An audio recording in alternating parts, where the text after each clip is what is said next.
the Nashville2 podcast with your host, Edward Fox.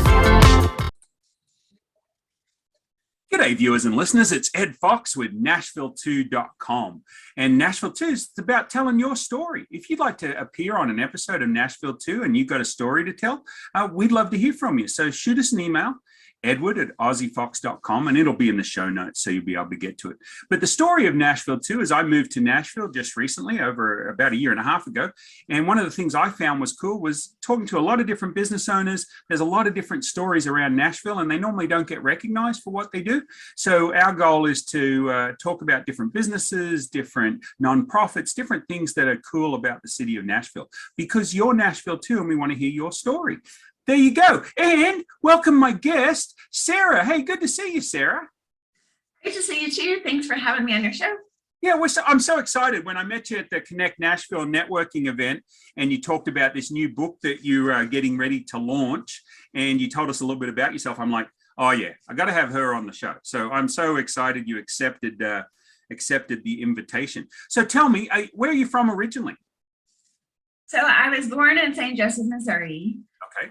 I grew up in Lincoln, Nebraska from age 6 to 19. Okay. And then I hightailed it to Knoxville, Tennessee to go to UT.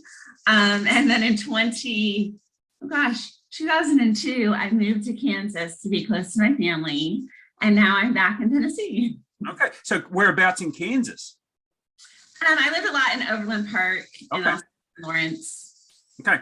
So I've been in Wichita, Kansas for the last 30 years. So anyway, but now I'm in the best city, I think. I like the Nashville Metro. There's a lot of cool stuff going on, and it's I'm a little extra. My daughter says, "Dad, you're extra." So I think Nashville's a good place for me to be.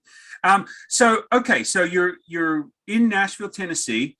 You're living in the East Nashville area. You're a poet, an author, a speaker, an empowerment coach. I mean, you got a lot going on. So tell us a little bit about what you're doing right now. So in 2018, I traded in my therapy license to become a life coach, or officially focus on that. So I'm focusing on using poetry and the spoken word and journaling and helping people embrace their inner goddess. My business is called Wonder Woman Rising. And so the whole idea behind that is to love yourself at any size, that you're beautiful and gorgeous and amazing, and to not have to feel like you have to be on a diet or on that yo-yo diet roller coaster. To love yourself, you can fit into your favorite pair of jeans perfectly and not ever have to be on a diet. It's kind of been a revolution to love yourself, love the food that you eat foods you love, really love yourself and create a life that you absolutely love. So that's a lot of what I'm working on. I just had a book, Whiskey Sweet, come out, and then I have an upcoming book called How I Fought Barbie and Won. Yeah, which is great title. Great title. It's a hybrid book, so it's both coaching, some of my best tips I give to my clients, on top of poems about my fight with Barbie and diet of denial, and how part of it is also my own story about how I broke through all of that. And when's that going to be launched? It's coming out in mid-February. Oh. My publisher from Whiskey Sweet was delighted when I pitched the new idea to him. So he is all on board. So just in a few weeks away. That's so exciting. And then so you also go around and speak, right? Yes. So in February, I'm actually headed back to Kansas City to speak at a global conference and give a presentation on how I fought Barbie and won. So it's a presentation that's based a lot off of what will also be in the book. That's exciting for you too. And did you ever see yourself at this position or where you are? Is this your second book? This is my, the one coming out will be my fourth. Oh, cool. That's awesome. And so tell us a little bit about you. You're in Nashville. One of the things we like to talk about is what do you like to do in Nashville? What have you found that to you is pretty cool? I really love Twin Kegs too. It's kind of a dive bar, but they have a really great spoken word poetry event on Saturday evenings from 6 to 7. And there's a music jam after that. So it's a really low-key place to get a drink or a cocktail, meet some really great people, get up on the stage if that's your jam, share poems. It's a very supportive environment, even if you've never done that or never even written a poem before. It's a great supportive venue. They've been really great to me. I've been going there for about the last 4 months now, and so it's a really great spot. I also really like Portland Brew, which is a coffee shop in East Nashville. Okay. They do once a month poetry events. And then Gray's Nashville, I really love. They have the most amazing vegan avocado tostadas I've ever had. And I'm not really vegan, but I really love them. And then Jenny's ice cream is right next door. So you definitely have to check that out. Right. Yeah. What's I like to do a lot of dad jokes. So being vegan is a huge mistake, right? It's a huge mistake. But hey, I like a good salad same as the next person. So I mean, whatever trips you trigger, that's what I want people to understand. Being authentic, being who you are, is so important in life today. A lot of the times I tell people when you have a Facebook page and you look at your friend on Facebook, you don't really know what they're going through, right? Because our Facebook friends tend to fall into different categories. The one category is the nicest person in the world, but on Facebook, they're like mean as all get out because they rant and they rave on Facebook, and that's their release, right? And then you've got that other person that is a bit of a jerk in real life, but on Facebook, everything looks perfect. Like they have the perfect life on Facebook. But if you look behind the curtain, right? And so they tend to fall in, and then there's everybody else that falls somewhere in the middle of that.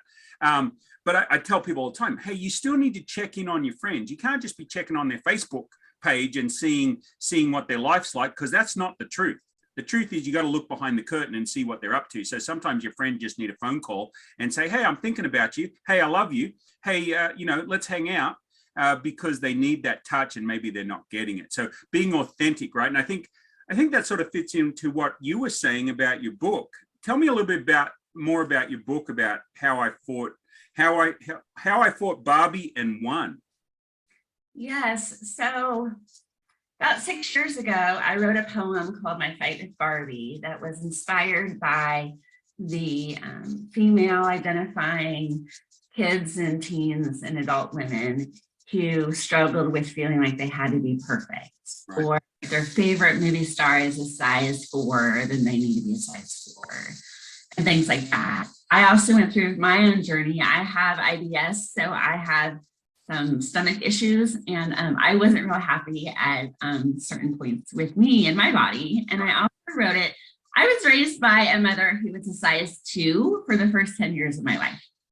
So we never talked about food. She never gave me strange looks about what I ate. And I was a pretty active kid. But I was really fortunate. But I also never saw her overeat. I never saw her gorge on food or ice cream or anything like that. So it's kind of the idea of writing something to inspire my clients. And a lot of my writing also tends to have some similarities between them and my own life.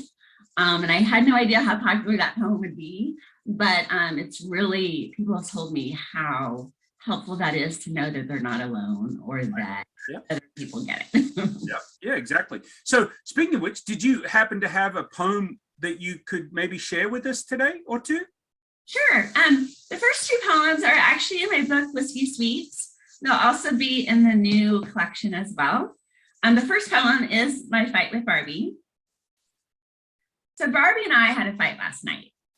She is tired of being silenced, but thinks admiration ain't so bad. Me, I am tired of being compared to her hourglass perfect figure, impossible to replicate. And so I fall short where she soars. Still, I think I prefer to keep my voice instead of being plastic silent. Nice, well done. And number 2 is Diet of Denial. I never quite understood the appeal of denial diets.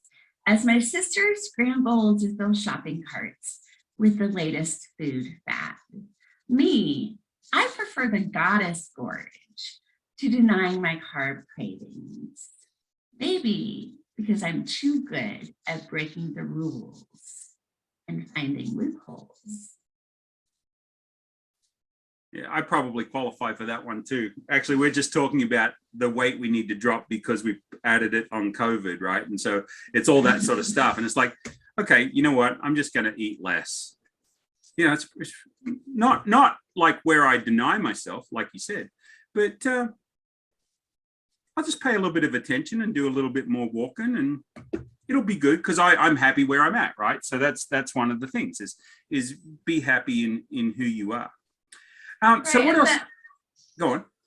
The Goddess Gorge line was inspired by my program that I created called the Goddess Plan, where you can eat what you want as long as you're eating when you're hungry and not when you're full. You're also moving and exercising. Many people may not know this, but Italy has much lower obesity rates for both men and women than in the US. For that reason, they also eat a lot of fish. They walk a lot, they're active, they're not sitting on the couch as much, they're living full lives. And so that's also the idea behind that line. That's some great advice. So Sarah, if people wanted to reach out to you and get in touch with you and find out more about what you're doing, and we'll put some stuff in the show notes, but if they're driving and listening, what's the best way to find out more about you? They can go to Facebook. I'm on Sara Minges, and that's SaraMinges. I also have a personal and public page, Wonder Woman Rising, and you can find me there. You can also find me on Instagram at Wonder Woman Rising and Sara Minges. You can also find me on YouTube at Sara Minges. I'll be putting up some more videos of me speaking and also some poetry and things like that up there. That is. So Messenger is really great. So definitely reach out. I always love to meet new people, and the coaching goes right along with, it's not about be great in 60 days or even 30. It's about jumpstarting that and remembering that takes a while to form a habit, and really it's a lifelong journey, because when you stop doing something, it's no longer your habit. So definitely just wanted to share that. And like I said, I'd love to chat and get to know our followers. Cool. Awesome, Sarah. And it's been great having you on. I do have a question before you go. For aspiring authors out there, for people that, you know, always say they want to write a book, obviously the Kindle Create, and there's some cool stuff that they can do, all this self-publishing stuff. But what do you think of, you know, if a person is just getting started and they want to write a book, do you have some quick tips of the first things they should do? Yes. Believe that they are good enough and that people will want to buy your book. That's the first thing, because imposter syndrome is real, alive and well. And if you don't believe in you and the idea, if you don't love that idea, don't pitch it to anyone, because you have to love it more than anybody else does.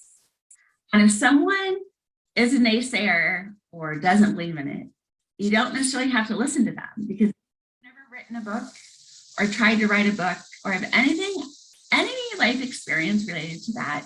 They don't really know what that process looks like. So keep that in mind. Also, you can start small. I started with some poems. You can start. It all takes getting started. Even the most successful writers will say the hardest part is just getting started. And the draft is just the first draft. It doesn't have to be what you actually show people. It's just really getting it down on paper. Right. And so I put up 2 dad joke books on Kindle because it was something I'd always wanted to do. And now that, you know, I was able to do that bug because I had somebody just like you say, the first thing to do is move your foot. You know, just get started, just start writing some stuff down, you know. And for me, it was compiling all these dad jokes that I like to tell and putting them in a book form, right? And it's not that difficult. It just, when you look at that, how do you eat an elephant? It's one bite at a time, right? I mean, you don't start trying to eat the whole thing and put them all in your mouth. You just cut off little chunks. You know, and if you don't like that analogy, find an analogy that works for you. I don't want to offend anybody. I'm not killing elephants, you know, just like, okay, people. But, you know, sometimes we look at a project and it looks too big. right? And we've got to break it down into those small pieces, just like you said. Just get started. Just do something. Any other information that we need to know? Yes, if you are struggling with just loving yourself, men and women, I tend to promote a lot of women-oriented stuff, but I also work with men too who are struggling. And remember that it's really about, we need calories, we need to burn calories, that's where our energy comes from. So if you don't eat enough, then that's not a good solution. And let me give you some resources or help me get you on the right path to helping you to love yourself. And remember, Rome wasn't built in a day. You're not going to lose 30 pounds in a week. And if you do, there's a serious problem. I briefly wanted to say the research shows that diets do make you fat. And then even if you lose the weight, it usually comes back. And that's even research from people who won the Biggest Loser TV show. So that's why I say that. Talk to someone who knows what they're doing. I've been doing coaching and helping people love themselves for over 20 years now. So I've got a whole lot of things that really do work. So definitely reach out to someone, reach out to me. I'm always happy to help. Great advice, Sarah. And hey, thanks so much for being on the show. And I look forward, next time you publish a book, hit me up. I'd love to have you back on the show and talking about it. And so where will that book be available? I'm sure Amazon, Barnes and Noble, those sort of things. It will be available on Amazon. I also will have copies that I will sign and inscribe and deliver if you're in the Nashville area. It's a great way to say hi and get to know you. Awesome. I can also send those to you. If you're listening in and you're in Kansas City, I will be bringing books with me to the conference in February. And so definitely take a look at that. If you don't want to wait to get a copy of the My Fight with Barbie poem, Whiskey Sweet is available on Amazon. Whiskey Sweet, and then Sara Minges, if you just do a search that way, it's really easy to pull up. Yes. Thanks, Sarah. Hey, I really appreciate it. Sure thing. Thank you so much. This is the Nashville2 podcast with your host, Edward Fox.